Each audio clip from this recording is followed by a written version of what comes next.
பாக்கியம் தான் லக்ஷ்மி வாரும் அம்மா. வணக்கம் செல்வாண்ணா, வணக்கம். எப்படி இருக்கீங்க? சும்மா இருக்கிறோம். நீங்கள்? இருக்கிறோம். ஊரெல்லாம் போயிட்டு வந்தீங்களாக்கும்? நானும் போனேன். அதுக்கு முன்னாடி நீங்கள் போட்டு வந்தீங்க. எப்படி சொல்லுங்க. கனகாலன்றான் உண்மையிலேயே ஊர் செந்தளிப்பான விட்டுறாங்க. விட்டுட்டு வேற வேணாம் இல்லையா? எங்கட பிள்ளைகள் கூட வழி கிடைக்க சொல்லிச்சது. நான் இந்த நாட்டை விட்டுட்டு போக மாட்டேன். அவ்வளோத்துக்கு பிள்ளைகளுக்கு கூட பிடிச்சிருக்குது இங்கே அப்புறம் அந்த பிள்ளைகள். மக்கள் நாங்கள் இங்கே வந்திருந்தாலும் அந்த கோல்டே ஒரு லீவு கிடைச்சோடனே சொல்லுங்க அது ஓட்டுறோம். எங்கட நாடு எங்கட மண்ணாண்டா ஆனா அங்க உள்ள மக்கள்லாம் கொஞ்சம் மாறி போட்டினேன். சரியா கொஞ்சம் இல்ல சரியா மாறி போட்டின. சரியான மாற்றங்கள் சரியான கவலையா இருக்குது. இப்ப அந்த வெளிநாட்டுல உள்ள ஆக்கள் உறவுகளை எதிர்பார்க்கி நம்ம நல்ல அன்பா இருக்கணும், பாசமா இருக்கணும், சொந்தங்கள் விட்டு போக கூடாது. ஆனால் ஊர்ல உள்ளவ தலைகளை மாறிட்டு இப்ப காசத்தான் மெயினா நினைக்கிற மொழியா உறவுகள் பாசங்கள் அண்டது எல்லாம் மறந்து போய் அது வெள்ளைக்காரனாட்டம் நினைக்கிறாங்க. வெள்ளைக்காரனாட்டம் வாழ்க்கை. ஆனா நாங்க வந்து இருந்து அங்க போறோம் என்னதுக்காக? எங்களோட உறவுகளை பார்க்க, எங்களோட சொந்தங்களை பார்க்க, எங்களை ஒரு கொஞ்ச காலத்திலேயே வெறுக்க வச்சுட்டாங்க. இல்ல அவ என்ன சொல்லுங்க பாப்பா, அவைக்கு அந்த வழி தெரியலையா? நாங்கள் வந்து எங்கட மண்ணை எங்கட சொந்தங்களை புரிஞ்சு நீண்ட தூரம் வந்து கனகாலமா இருக்கேக்கு எங்களுக்கு அந்த அருமை தெரியுது. அந்த ஒன்று இருக்கேக்க தெரியான்னு சொல்லுவீங்க, வில்லாட்டி தான் தெரியும். அதே மாதிரி தான் அவைக்கு விளங்குது இல்லையா? நம்மளுக்கு எங்கட வலிகள் அவைக்கு விளங்குது இல்லை. நாங்கள் இவ்வளோ தூரத்துல வந்து இப்படி நின்றுட்டு வாரம் அவங்க வாரது 1 மாசமோ 10 நாளோ இல்ல 2 மாசமோ அவங்களோட பாசமா இருப்போம். அந்த பிணைப்பு எல்லாம் இல்லாமல் 3 கிழமை நோமலா ஒரு மாசம் நிக்கலாம். உங்களுக்கு தெரியும் சொல்லிட்டே நாள் 3 கிழமை. நாங்கள் இந்த நாட்டுல குளிர்கள் மழைகள் வெயில்கள் அண்டு எவ்வளவு இதண்டாலும் ஊரில் உள்ளவைய கொஞ்சம் கவனிக்க வேணுமென்று நினைக்கிறோம். அதோட ஒரு 2 நாள் கொள்ளிலே கிடைச்சா கூட எங்கட நாடு தான் நெச்சு உறவுகளை நெச்சு போறோம். ஆனா அவை எங்களை ஒரு அவமதிக்கிற மாதிரி நடக்கிறோம். என்ன அதான் உண்மையான விஷயம். உண்மை உண்மை உண்மை அவைக்கு வந்து விளங்குது தெரியுது இல்லை. ஏன்னா எங்களோட ஃபீலிங்கள் வந்து அதை வந்து புரிஞ்சு கொள்ற மாதிரி இல்லை. சரி, தக்காளி மேலே நல்லா இருக்கு. ரொம்ப சூப்பரா இருக்கு. நாங்கள் ஊரில் வந்து தோட்டஞ்சேக்கே ஆஞ்சு சீனி போட்டு சாப்பிட்றோம். தேதனுக்கு சீனி கொண்டு அறிவிடும் எல்லோ சீனியை போட்டு சாப்பிடுறோம். எங்களோட ஊர்ல கூட தோட்டங்கள் எல்லாம் குறைஞ்சு வச்சாங்க. இப்ப எல்லாம் குர்னார் அங்க அடுத்த சைட்ல இருந்தா நகரியே வருது. அந்த அளவு இந்த குளிர் நாட்டிலேயே இவ்வளவு ஒரு குறிப்பிட்ட காலம் தான் எங்களுக்கு கிடைக்கும். அதுக்குள்ளேயே இவ்வளவு விவசாயத்தை எங்கட வேலையில செய்து கொண்டு இதே ஒரு சும்மா ஒரு பொழுதுபோக்கு மேல செய்யறோம். இந்த நாட்டை நாங்க எவ்வளவு பாராட்டணும் பாருங்க. இந்த நாட்டு கவர்மெண்ட் வந்து பாருங்க சும்மா இருக்காம எங்களுக்கு ஒரு பெரிய ஒரு தேசத்தை ஒதுக்கி அதுக்கு எல்லாருக்கும் சின்ன சின்ன துண்டா தந்து நீங்க தோட்டம் செய்யுங்க. உங்களோட இது வந்து இதுதானே உண்மையிலே சந்தோஷமான விஷயம். என்ன இந்த இதுக்குள்ள எத்தனை பேர் தோட்டம் செய்யறாங்க? கிட்டத்தட்ட 25-30 பேர் செய்யறாங்க. மற்றது சொல்லுவாங்க. இந்த உங்களோட மண்டபத்தை பற்றி சொல்லுங்க. அப்படி போய் கொண்டிருக்குது. மண்டபம் நல்ல இதா போய் கொண்டிருக்கேன். சோழி இல்லை, சுரட்டு இல்லை, சாப்பாடு சார் ஒவ்வொரு நாளும் வந்து சாப்பிட்டு போகுது. நான் போய் பார்த்தேன்னா நல்ல வளர்ச்சி. இப்ப பிரகலாதன் படிப்பகம் ஒன்று தொடங்கி அது செய்யறீங்க. தையல் வகுப்புகள் ஆங்கிலம் சிங்களம். அதை விட இப்ப கிட்டடியில ஒரு வீடியோ பார்த்தா இந்த அப்பள கம்பெனியோட ஆரம்பிச்சிருக்கிறீங்க. அடித்தள வேலையை நடந்து கொண்டிருக்கு. நாங்க பெருசா யோசிக்க வேண்டிய ஒரு விஷயம் ஒன்று இருக்கு. என்ன சொல்லுங்க அப்போ இப்ப இந்த எனக்கு பின்னுக்கு இந்த மண்டை நடக்கணும்னா எங்களோட குறிக்கோள். அப்ப அதுக்கு என்ன செய்யணும்?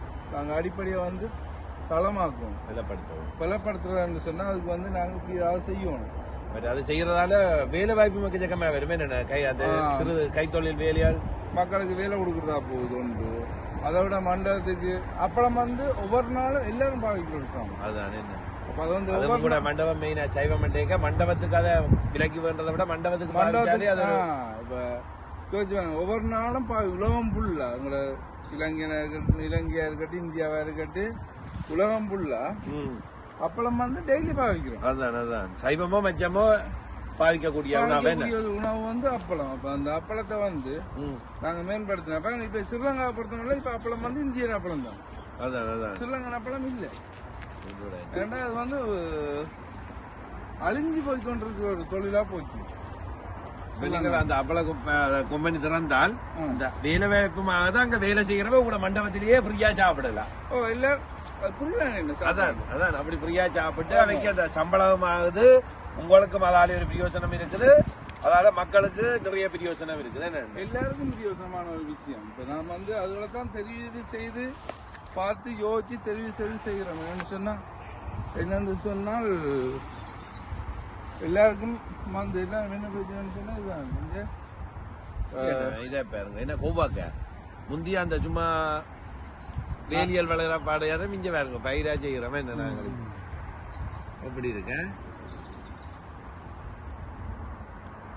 இப்போ நாங்கள் வந்து என்னன்னு சொன்னாலும் ஒரு விஷயத்தை செய்ய யோசிச்சு செய்யணும். இதால என்ன யோசனை மற்றது நீங்கள் காலப்போக்கில இப்ப நீங்கள் லண்டன்ல இருக்கிறபடியா இங்க வந்து இறக்குமதியும் செய்யலாம். ஒரு கதைக்கு அப்பள கம்பெனி கொஞ்சம் டெவலப்பா வந்து தண்டால் உங்களோட தேவைக்கு எடுத்துக்கொண்டு மேலதிகமா நீங்கள் இங்க இறக்குமதி செய்து எங்களோட தமிழ் ஆக்களோட கதைச்சு ஒரு வியாபாரத்தையும் ஸ்டார்ட் பண்ணி அதுல வர வருமானத்தையும் நீங்கள் மண்டபத்துக்கு பயன்படுத்தலாம். கண்டிப்பா கண்டிப்பா இப்படி ஒரு விஷயம் செய்து கொண்டு வச்சு பாருங்க. இந்த ரிச்சா பாருங்க, அவர் வந்து எவ்வளவு பெரிய இதுகளை செய்து அவர் தனக்காக ஒரு ரூபாயும் சம்பாதிக்கல, மக்களுக்காக தான் சம்பாதிக்கிறார். அவர் செய்த முழுக்க உண்மையிலேயே மக்களுக்குரிய சில பேர் பேசினா நான் உண்மைக்கு இப்படி ஒரு இது இருக்கிறபடியா ஜனம் போய் எல்லாம் என்ஜாய் பண்ணுது குழந்தை பிள்ளைகள் அப்படி இப்படி எல்லாம் போய் கண்டிப்பான விஷயம் என்ன. இப்ப வந்து எங்களை மக்கள் எவ்வளவோ கீழ் தங்கி நிக்கிறாங்க. அவங்களுக்கு எல்லாம் அண்டைய பார்த்து என்னன்னா சைனா பாலத்துக்கு போக முடியாத ஆக்கள் எவ்வளவு பேர் இருப்பாங்க. போய் ஒரு போட்டோ எடுக்க ஆசைப்படுவாங்க. எஃப்எல் டவர் இருக்குது, அதே மாதிரி இத்தாலி சாஞ்ச கோபுரம் கன முடலுக்கு செய்து வச்சிருக்காங்க. அதோட எல்லாம் எவ்வளவு பேர் சொல்லுங்க பாப்பாங்க, எவ்வளவு பேர் பார்க்க முடியாதாக்கள் இருக்காங்க. அதெல்லாம் கொடியன் அது எங்கடி ஆக்கள் என்னிலும் தாங்களும் செய்ய மாட்டாங்க. ஏதாவது யாரும் போய் செய்தா அது ஒரு பிள்ளையான கருத்தா தான் பார்ப்பாங்க. அது என்ன ஒரு கொடை எங்களோட மக்களுக்கு கிடைச்ச ஒரு பெரிய ஒரு கொடை. அதுதான் உண்மை. அதை எங்களோட மக்கள் புரிஞ்சு கொள்ளாத வரைக்கும் ஒன்றும் செய்ய முடியாது. நாங்களே இங்கே இருந்து கொண்டு சைனா ஜீரோ பார்க்க முடியாது. ஆனா ஸ்ரீலங்காவில் இருந்து கொண்டு சைனா ஜீரோ பார்க்குறாங்க. ரிச்சாவில் போய் போட்டு எடுப்போம் சைனா ஜீரோ. அதான் உண்மை.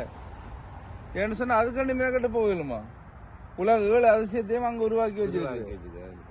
அதோட நச்சுரல நான் பார்த்தேன். நச்சுரல விவசாயம் அதை விட அந்த உணவு திருவிழாண்டு நடக்குது. அது எல்லாம் மட்பாத்திரத்தான் சமைக்கிறாங்க. பெரிய பெரிய பானைகள் எல்லாம் வச்சு சமைக்கிற மக்களோட பெரிய ஒரு பிரச்சனை இதுதான். என்னன்னு சொன்னால் அங்கத்தை பொருளை வேண்டி வெளிநாட்டுக்கு ஏத்துறோம்னு சொல்லி அங்க உள்ள மக்களுக்கு கழிவைத்தான் விற்கிறாங்க. நல்ல பொருள் எல்லாம் வெளிநாட்டுக்கு ஏற்றுவது வந்து பெருங்காசு கொடுத்து வேண்டாங்க. அதனால அங்க உள்ள சாமான விலை வந்து ஏறிக்கொண்டு போகுது. அப்ப சனத்தை பாதிக்க விடுங்க. அதை மட்டும் ரிச்சாவா இருக்கலாம், எந்த கம்பெனியா இருக்கலாம், மக்களுக்கு பிறகுதான் வெளிநாட்டுக்காரருக்கு இங்க பல நாட்டுல இருந்து சாமான் வருது. ஆனா எங்கட நாட்டுக்கு எந்த நாட்டுல இருந்து சாமான் வருது இப்படியும் ஒன்று தானே. இப்ப எங்கட நாட்டுல வளம் இருக்குது, விவசாயம் இருக்குது, அவையும் செய்யலாம் தானே. இப்ப ரீச்சாவால செய்யறவ ஏன் மற்றவை செய்யலாது? அவை தங்கட உணவு தேவையில தாங்க நிறைவு செய்யலாம். நான் வந்து என்ன பண்றேன், நான் போனான் டெய்லி நான் தான் சந்தையை போடுறேன். சந்தையை போகும்பொழுது நான் தெரியுது எங்களோட சாமான் அங்க விலை கூடும் பொழுது அடிப்படை மக்கள் வந்து சாப்பாடு கஷ்டப்படுறாங்க. அப்ப அதையே நாங்க செய்வோம். எங்களோட நாட்டை முன்னேற்றம் நினைக்கிறோம். நாங்க அதையே நாங்க செய்யணும் சொல்லுங்க. ஏற்றுமதியை குறைச்சி உள்ளூர்ல அதை விற்பனை செய்யும் பொழுது உள்ளூர் பொருளாதாரம் வந்து வளரும். மேலதிகமான சாமான காசை மட்டும் மெயின் பண்ணாங்க. காசு மட்டும் முக்கியம் இல்லை. இப்ப யாழ்ப்பாணத்துல ஒரு வீடு வேண்டியலுமா, ஒரு சாதாரண மிடில் கிளாஸ் போய் யாழ்ப்பாணத்துல ஒரு வீடு வேண்டியலுமாண்டா முடியல. லண்டனை விட விலை விடானே. அவன் காசு உள்ளவன் போட்டிக்கு உடனே முடியாது. அதுக்கு காரணமே யாரு? வெளிநாட்டு மக்கள்கிட்ட நான் தாழ்மையான ஒரு வேண்டுகோளா கூட எடுக்குது. அவங்கள அங்க வாழ விடுங்க, நீங்க இங்க வாழுங்க. நீங்க அங்க போறது இல்ல. பேருந்து 36 கோடி 40 கோடி 50 கோடியில வீட்டை கட்டி காணிகளை வெளியேற்றி அங்க உள்ள ஜனம்பாளி என்ன நீங்க அங்க போய் வாழ போறீங்களா? கிடையாது. அப்ப நீங்க அதெல்லாம் செய்யறீங்க. அங்க உள்ள மக்களை வாழ விடுங்கள. காசு என்ன செய்யறாரு? தாழ்மையான வேண்டுகோள், உண்மையான விஷயம். காசு இருந்தா மக்களுக்கு வேற ஏதாவது செய்யுங்க. இவர் அண்ணன் செய்யற மாதிரி ஒரு அன்னதான மண்டபத்தை கட்டியோ வேற இத்தனை சேவைகள் செய்யலாம். அதுகளை செய்தா உண்மைக்கு உங்களுக்கு புண்ணியமும் காலாகாலமே உங்களோட பேர் விளங்கி கொண்டிருக்கு. நீங்கள் ஒரு 36 கோடி 46 கோடி 56 கோடிக்கு ஒரு வீட்டை கட்டி அங்க பாலடைய விட்டால் சனம் பேசும் மொழியா வரலாற்றில உங்களை புகழாது. எனவே மக்களே, காசுகள் கிடைந்தா நல்ல தேவைகளுக்கு பயன்படுத்துங்க. நீங்களும் சாப்பிடுங்க. ஒரு 4 பேர் சாப்பிடறதுக்கு யோசனைப்படுத்தினா உங்களோட சந்தையா நீங்கள் வாழக்கூடிய மாதிரி இருக்கும். என்ன கண்டிப்பா நாங்க சில விஷயங்கள் சில பேருக்கு எதிர்ப்பாக காய்ச்சிருக்கலாம், தப்பா காய்ச்சிருக்கலாம், அதெல்லாம் மன்னிச்சு கொள்ளுங்க. ஆனா இந்த நானும் ஸ்ரீலங்கால இப்படி ஒரு சூழ்நிலையில இருந்தான் இங்க வந்தேன். அந்த நிலையில அங்கത്തെ பிரச்சனையை நான் அறிஞ்ச வரைக்கும் சொல்லியிருக்கேனே தவிர மற்றபடி எந்த ஒரு யாருக்கும் ஒரு எதிரானவனும் கிடையாது, நான் யாருக்கும் பிரச்சனைக்குரியவனும் கிடையாது. ஆனா இதுதான் பிரச்சனை. அதில் பட்டதை நாங்கள் சரி பிள்ளையா கதைக்கிறோம். அதில் சிலது சரி இருக்கலாம், பிழை இருக்கலாம். நாங்கள் ஞானி இல்லையே, நாங்களும் சாதாரண மனுஷர், வாயில வந்ததை கதைக்கிறோம். அதுல சிலது பிள்ளைகள் இருந்தா மன்னிக்க வேணும் இந்த மக்கள். சரி, ஆனா எங்கட மக்களை வாழ விடுங்க. நான் திருப்பி திருப்பி கேட்குற ஒரே ஒரு விஷயம், இலங்கையில் வாழ்ற மக்களை வாழ விடுங்க. ஓகே.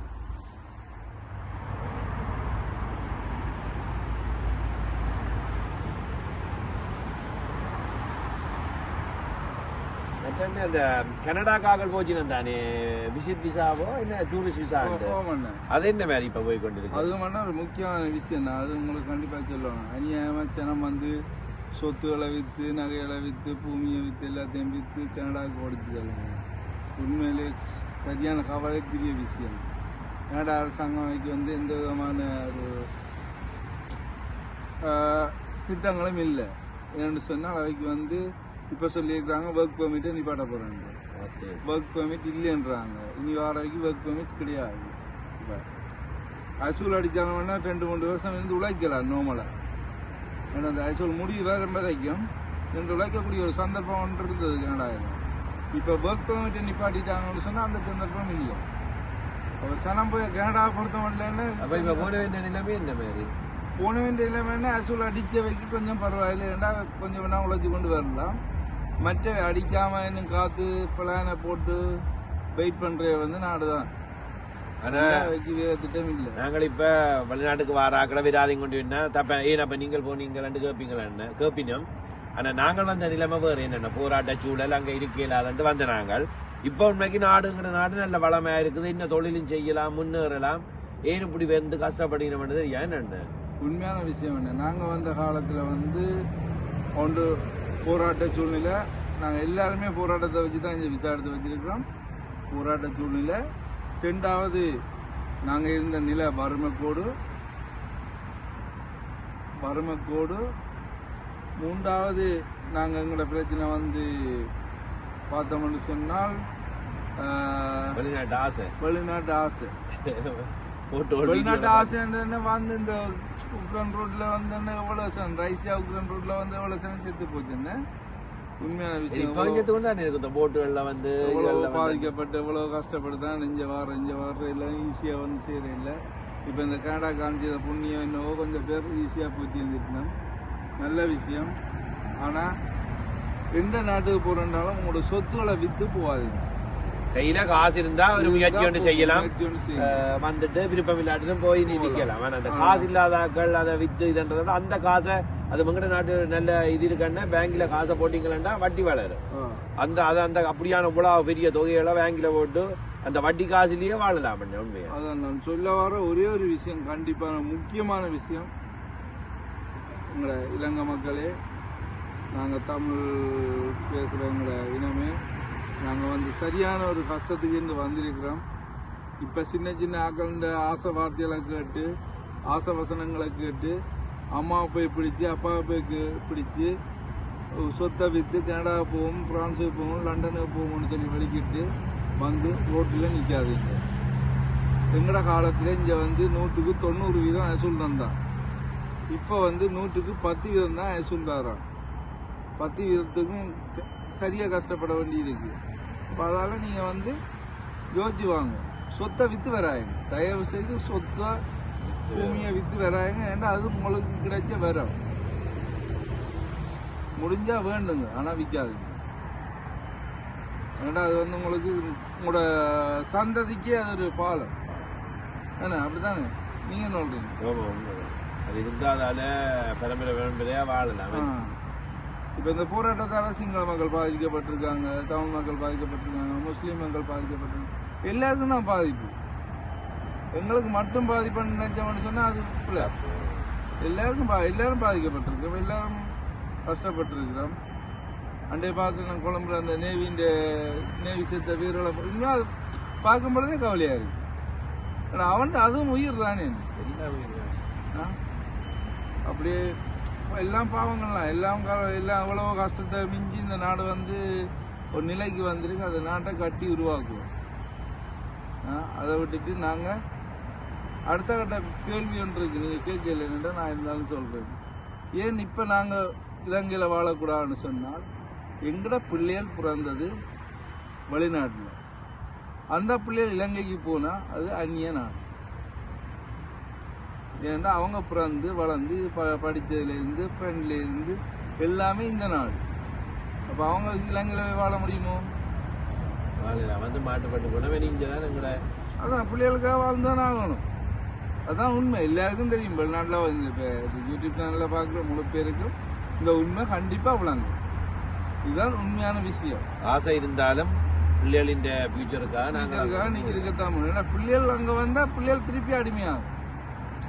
பிள்ளைகளுக்கு விரும்பாத வாழ்க்கை இப்போ நாங்கள் விரும்ப முடியாது இந்த வாழ்க்கை வாழ்கிறோம் இல்லை தானே? அதுகள் விரும்பாத வாழ்க்கையை வாழும். அப்போ அது வந்து கஷ்டமான ஒரு சூழ்நிலை. இது வந்து புரிஞ்சு கொண்டு எல்லாரும் நடப்போம். அண்ணா தமிழ் ப்ரோ இருக்கிறார் ஓவன் அவர் நடப்பயணம் மேற்கொண்டிருக்கிறார். அதை பற்றி கூட கருத்து என்ன? அண்ணா ஒரு சூப்பர் விஷயம் அண்ணா. உண்மையிலே இதில் வந்து உண்மையிலேயே ஒரு சாதனை தானே. நீங்கள் சொல்றீங்க அதால என்ன நாட்டுக்கு ஏதாவது பிரியோசனம் இருக்கும்? நாட்டுக்கு பிரியோசனம் அவர் வந்து என்னத்தை வச்சு நடக்கிறார்? 3 சமயத்தையும் 4 சமயத்தையும் ஒன்று சேர்த்து நடக்கிறார். 4 சமயத்தை நாங்கள் ஒன்று சேர்க்கணுமென்ற ஒரு எண்ணத்தில் இந்த பயணம் வந்து மேற்கொண்டிருக்கிறார். உண்மையிலேயே அது வந்து பாராட்டக்கூடிய கஷ்டமான விஷயமே என்ன. யாழ்ப்பாணத்திலிருந்து மல்லியகம் அங்கே இஞ்சி விஜங்கவில் நடக்கிறான்டா என்ன. அதில் அந்த மற்ற ஒரு படியாக பார்த்தீங்களே அவர் வந்து இடைக்கிட போய் வாரு மற்றது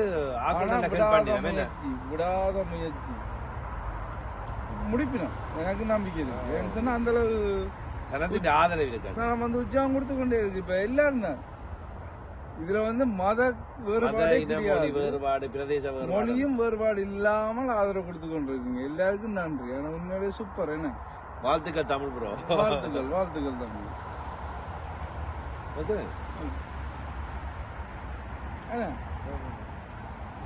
இந்த வீடியோ பிடிச்சிருந்தா லைக் பண்ணுங்க, கமெண்ட் பண்ணுங்க, ஷேர் பண்ணுங்க, மறக்காமல் சப்ஸ்கிரைப் பண்ணுங்க லட்சுமி நாராயணன் யூடியூப் சேனலை. இன்னும் ஒரு நல்ல வீடியோவில் உங்களை நாங்கள் சந்திக்கிறோம். நன்றி வணக்கம். நன்றி வணக்கம்.